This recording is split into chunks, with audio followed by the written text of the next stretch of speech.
Saris December 21 Samantha గారిచే గొప్ప ప్రారంభం. ప్రతి 10,000 రూపాయల కొనుగోలుపై ఒక గోల్డ్ కాయిన్ ఉచితం. శివాజీ గారు ఆడియో రిలీజ్ ఫంక్షన్ లో స్టేజ్ పై ఆడవాళ్ల వస్త్రధారణ గురించి మాట్లాడినప్పటి నుంచి కూడా ఇది పెద్ద బర్నింగ్ ఇష్యూ అయిపోయింది. డే బై డే అంటే ప్రతిరోజు కూడా దీనికి సంబంధించి ఎవరో ఒకరు తమ వాదన వినిపించడం, అది ఇంకా పెద్ద రచ్చగా మారడం జరుగుతోంది.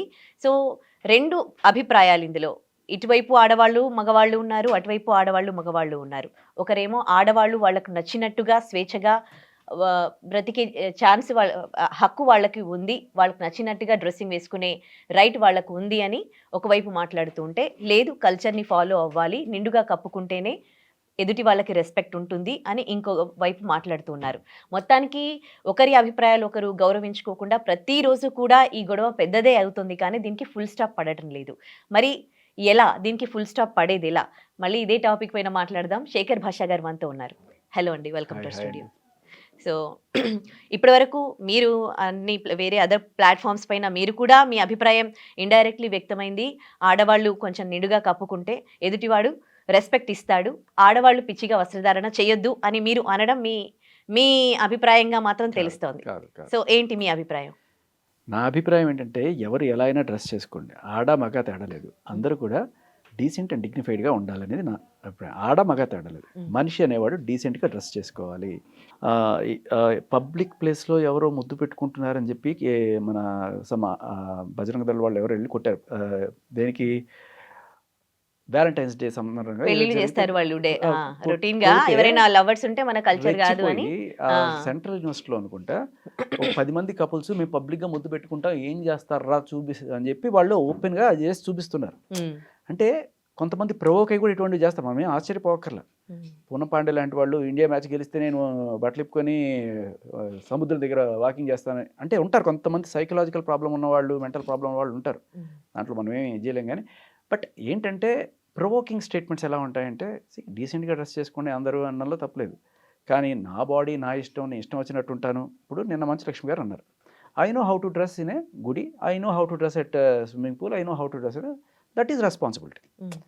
బట్ అలా కాకుండా నా ఇష్టం, నేను ఎక్కడైనా వేసుకుంటా, నేను ఎక్కడైనా ఇప్పుతా, మీరు మాత్రం చూసే కోణం మారాలి అనేది ఒక ప్రొవోకింగ్ స్టేట్మెంట్. అది అంటే ఇప్పుడు ఒకవేళ కనుక అదే నిజమైతే మనకి సెన్సార్ బోర్డులు ఎందుకు? ఒకవేళ అదే జరిగితే సెన్సార్ బోర్డులు కట్ చేస్తున్నాయి కదా. ఎందుకు కట్ చేస్తున్నాయి? ఎందుకంటే ఒక సభ్యత అనేది, ఇప్పుడు దానివల్ల ఏం జరుగుతుందో అనేది పక్కన పెట్టేద్దాం. దానివల్ల వచ్చే రిపర్కషన్స్ ఏంటి? అత్యాచారాలు జరుగుతాయా, లేకపోతే పొట్టి బట్టలు వేసుకుంటే ఏం జరుగుతాయని పక్కన పెట్టాము.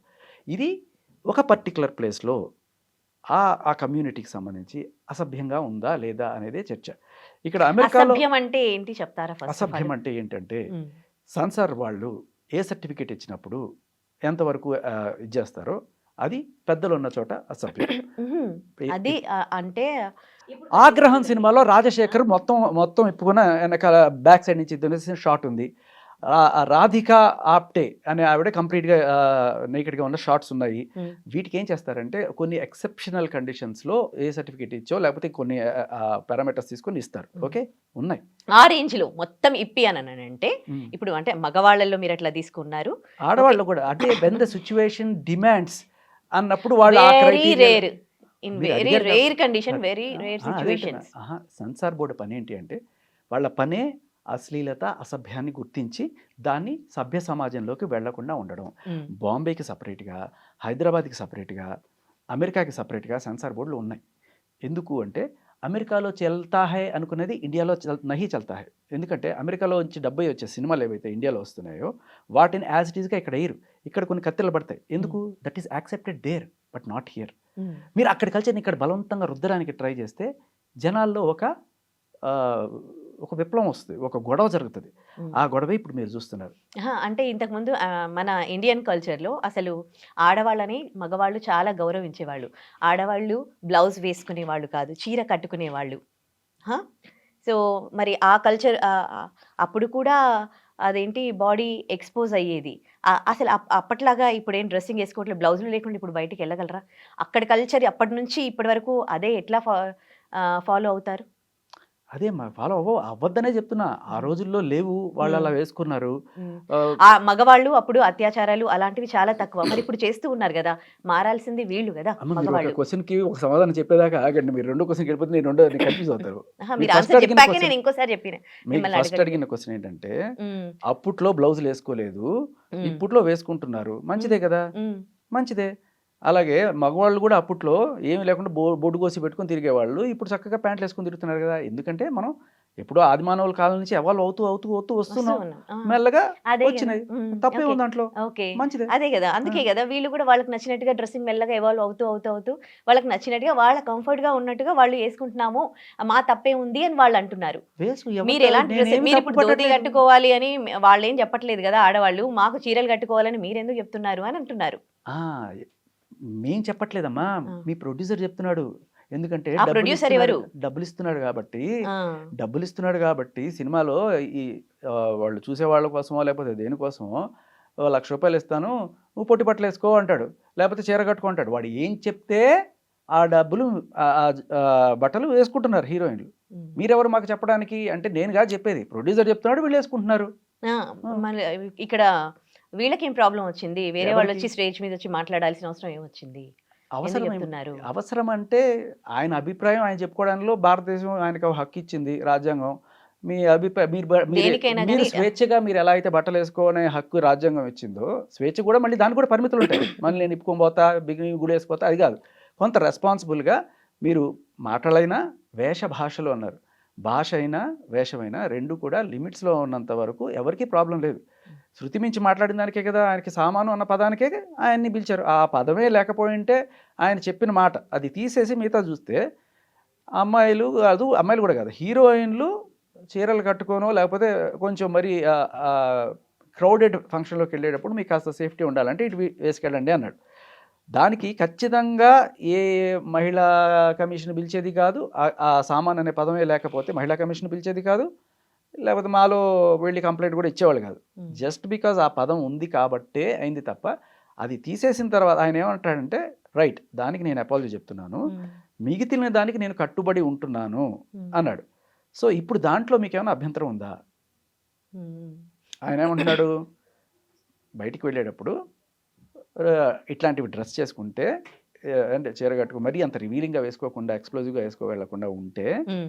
మీకు ఇటువంటి దరిద్రాలు తప్పుతాయి అన్నట్టుగా చెప్పాడు. అంటే దరిద్రపు చూపుతో చూసే వాళ్ళకి చెప్పుంటే బావుండేదేమో అని ఆడవాళ్ళు అంటున్నారనమాట. మంచి ప్రశ్న. హ్మ్. ఏంటంటే అమ్మా, ఈ దరిద్రపు చూపుతో చూసేవాళ్ళే గనక లేకపోతే హ్మ్. ఏమవుతదంటే, ఇప్పుడు అమెరికా నుంచి వచ్చారు కొంతమంది ఇక్కడికి. ఆ కల్చరు హ్మ్. ఇక్కడ వాళ్ళు అక్కడే ఎందుకు ఒక హాలీవుడ్‌లో యాక్టర్లు కాలేకపోయారు అంటే, మన ప్రపంచం మొత్తం మీద కూడా ఉప్పు, కారాలు ఎక్కువ తినే దేశం మన భారతదేశం. అందులోనూ మన తెలుగు రాష్ట్రాల్లో బాగా ఉప్పు, కారాలు తింటారు. దీనివల్ల ప్రపంచంలో అందరికన్నా కామం ఎక్కువ ఉన్న దేశం ఏదైనా ఉందంటే హ్మ్. అది భారతదేశం. హ్మ్. అందుకే మన పాపులేషను హ్మ్. ఇంతగా పెరుగుతుంది. హ్మ్. అలాగే మన ఈ ఇండియాలో మొత్తంలో కూడా అంతకన్నా అందరికన్నా కామం ఎక్కువగా ఉన్న ప్రజలు ఎక్కువగా ఎవరైతే ఉంటారో అనుకుంటే అందులో మన తెలుగు వాళ్ళు తీసుకోవచ్చు. హ్మ్. ఇప్పుడు ఈ సదరు మహిళలు ఎవరైతే ఐటెమ్ సాంగులు చేసుకుంటూ గ్లామర్ చూపిచ్చి వాళ్ళు డబ్బులు సంపాదించుకుందాం అనుకుంటున్న వాళ్ళు ఎవరైతే ఉన్నారో హ్మ్. వాళ్ళు ఈ అంత డిమాండ్‌కి ఎక్కడి నుంచి వస్తుందంటే వీళ్ళ వల్ల. ఈ ఎవరైతే ఐటెమ్స్ ఇలియానా, అనుష్క అని చెప్పి సంగలు కార్చుకుంటూ చూసే ప్రజలు కొంతమంది అది కూడా ఒక వల్నరబుల్ ఏజ్‌లో వాళ్ళు ఎస్పెషల్లీ చెప్పాలంటే. ఒక 15-25 ఏజ్‌లో వీళ్ళు చూసుకొని రెచ్చిపోయి ఇది చేసుకుంటూ టికెట్ల కోసం వందల రూపాయలు ప్యాంట్లు చింపుకుంటూ హ్మ్. వాళ్ళ ఇన్‌స్టాగ్రామ్‌లో పోస్టులు పెడితే వాళ్ళకి లైకులు కొట్టి, వ్యూలు పెంచి వాళ్ళకి ఇన్‌స్టాగ్రామ్‌ల ద్వారా డబ్బులు, హ్మ్. అలాగే సినిమాల ద్వారా డబ్బులు ఇచ్చేది ఎవరయ్యా అంటే హ్మ్. మీరు బాంబే పోండి. నేను నిన్న నాకు ఇద్దరు మిత్రులు వచ్చారు బాంబే నుంచి. ఏం జరుగుతుందో వాళ్ళు చూసి అడిగారు. ఏంట్రా అంటే, "మీ బాంబేలో కూడా ఎవరైనా ఇట్లా పొట్టి బట్టలేసుకొని పోతే ఇలాగే చూస్తారా పట్టి పట్టి" అంటే, పట్టించుకోను కూడా పట్టించుకోరా మా పని మేము చూసుకుంటాం" అన్నాడు. నిజమా అన్నాను. హ్మ్. ఏ చాలామంది అలా యేసుకుంటూ పోతుంటే ఇక్కడ ఎవ్వడికి అంత పట్టవు అన్నాడు. ఎందుకు అని నేను అడిగితే, "ఈ అందరూ అలాగే ఉన్నారు కదా! మాకేం పెద్ద అనిపించదు. మాకు అటువంటి ఫీలింగ్స్ ఏమి ఉండవు" హ్మ్. హ్మ్. అని అన్నాడు. హ్మ్. అది పాయింట్. ఏంటంటే అమెరికాలో అందరూ అలాగే ఉంటారు. హ్మ్. ఇక్కడ బాంబేలో కూడా ఈ మధ్య అలాగే తయారయ్యారు. హ్మ్. కాబట్టి ఏంటంటే వాళ్ళకి నార్మల్ అయిపోయినప్పుడు వాళ్ళకి హ్మ్. లేదు. బట్ ఒక 10 మంది నార్మల్‌గా ఉండి, హ్మ్. 10 మంది సంసారాలుండి, హ్మ్. ఒక్కళ్ళు సడెన్‌గా నేను ఇటువంటి హట్‌కే కనపడ్డారనుకోండి. హ్మ్. "హా! అని చెప్పి సంఘర్షుకుంటూ అంటే చూస్తారు. ఈడ ఉప్పు కారాలు ఎక్కువ వాళ్ళు తింటారు కాబట్టి వాళ్ళకి ఏమైనా జరిగే వాళ్ళు ఏమైనా చేసే ఛాన్స్ ఉంది కాబట్టి మీరే జాగ్రత్తగా ఉండాలి అని చెప్పే బదులు ఉమ్. వాళ్ళు ఎలా ఉన్నా ఆడది నువ్వు పుట్టుక నీకు ఆడదాని శరీరం అంటే ఆ బాడీలోంచి మనం పుట్టింది అని దానికి ఒక రెస్పెక్ట్ ఇవ్వాలి అని మాత్రం ఉండదు. కాదు సెక్షువల్ పార్ట్స్ లాగా చూస్తారు.